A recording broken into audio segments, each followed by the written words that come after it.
Tapos na nga po tayo mag-dinner at pag-usapan natin ng bahagya itong issue nitong kay Mike Dipensor at saka itong si Marcoleta ay dadakpin na. Iwawarant na daw kasi nagbigay na ng demanda dito di umano kay Dipensor dahil daw po din sa kanyang doon sa human trafficking at ngayon naman kay Marcoleta dahil daw sa isang plunder dahil doon sa hindi niya dineclare sa COMELEC. Alam niyo po ba na yan po ay dinismiss na ng COMELEC? Dinismiss na po yan ng COMELEC at sinasabing walang mali. Walang mali, kaya nga hindi po siya na-disqualify. Walang mali sa nangyari na yun. Tapos biglang binuhay ng ombudsman. Di ba? Tapos ngayon, ginawa pang, etong si Secretary Bonoan, ginawa pang witness. Isipin mo mabuti yan, ha? Sabi ko nga, napakabalasubas naman sobra nitong gobyerno to. Yung pinuno ng DPWH, whether you like it or not, kahit ba matanda yan, kasi sinasabi na yun, matanda na daw, kaya dapat pagbigyan. Hindi po eh. Siya po ang may direktang kaalaman sa anumang nangyayari o kaganapan dyan sa DPWH. Kung meron mang korupsyon dyan, siya ang direktang nakakaalam. At sa katunayan, kung papansinin ninyo, di ba si Revilla ay dahil kay Yusek, yung si Alcantara, ang nag-ano sa kanya, yun din na nagsabi na involved si Secretary Bonoan. So, mantakin mo ha, ikinulong nila si Revilla dahil doon sa issue na yun. Pero hindi nila ikukulong itong si Bonoan dahil daw siya ay state witness, gagawing state witness. Hindi ko, yung pagiging hipokrito, pagiging double standard, hindi tama. Talagang isang malaking katarantaduhan, isang malaking kagaguhan.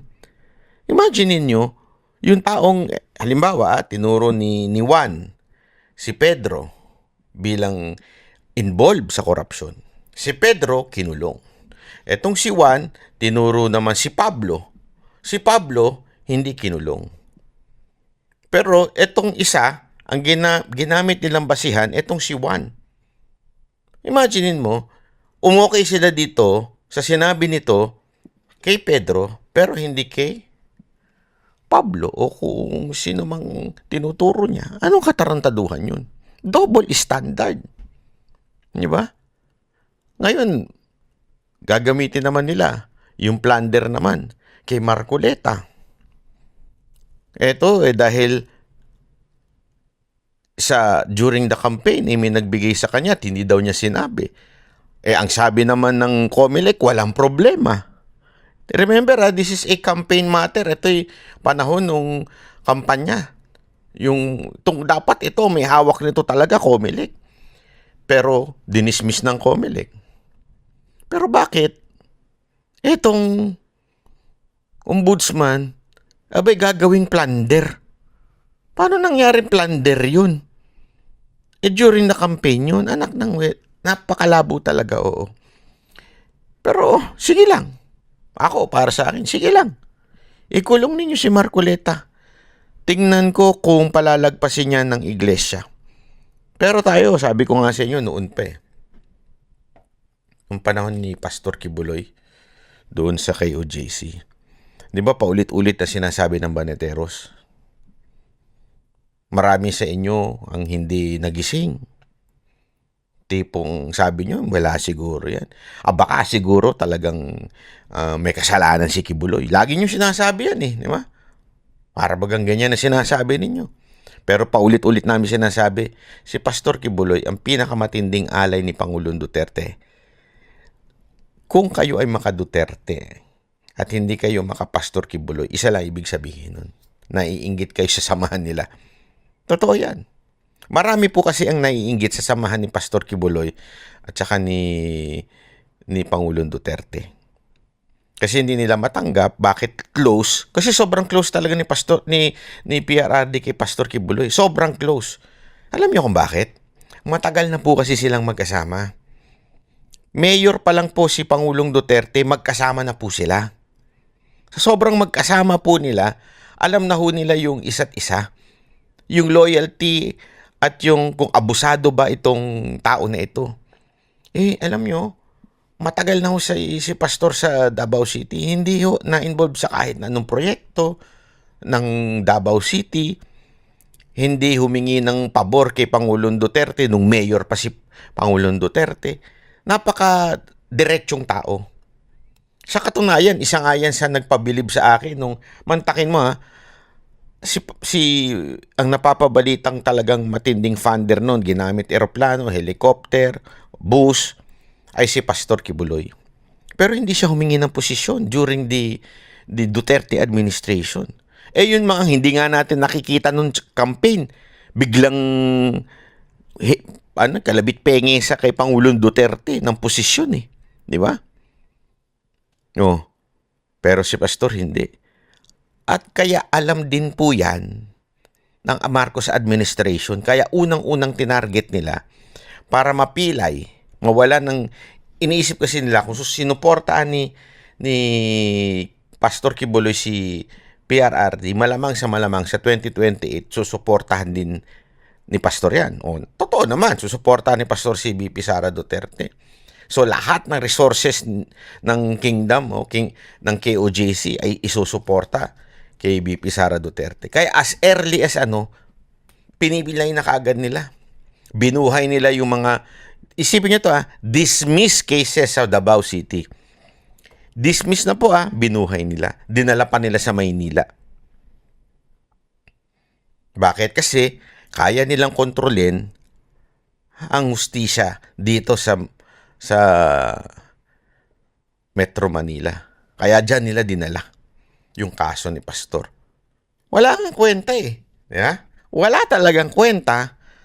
Kung pwede ko lang sana ikwento Kaya lang, sabi nga naming banateros noon, ayan ay sample. Pag tayo hindi pumalag dyan, mga Pilipino, hindi po lahat nakibahagi doon sa KOJC siege. Aminin nyo na, marami sa atin ng hindi nakibahagi doon. Sinasabi nyo, siguro isolated case lang yan sa KOJC. Marami sa atin ng hindi doon. Nakisali doon sa issue na usapan na yun. Ano ginawa? After nun, ginawa na nila yung plano nila kay PRRD. Di ba? Inano na nila si PRRD, kinidnap na nila. Sunod-sunod na. Lahat ng mga kaalyado, inuunti na. Kami ang boses ng masa, hindi natatakot. Katotohanan lang, di kami nalulunod. Walang bahid ng sismis, lahat ay totoo. Kahit sino ka pa, pag mali ka babanatan ka. Walang pinipili kulay, wala kaming kinikilingan. Basta para sa bayan, kami lalaban. Pag tama palapakan, pag mali banatan, di matitinag, di matatakot. Para sa bayan, tuloy ang sigaw. Sa harap ng kamera, walang halong takot. Mga baluktot, lahat kayo'y tutumba. Ang hustisya at totoo, yun lang ang mahalaga. Kahit sinong harang, di kami matitinag. Walang pinipiling kulay, wala kaming kinikilingan. Basta para sa bayan, kami lalaban. Pag tama palapakan,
mata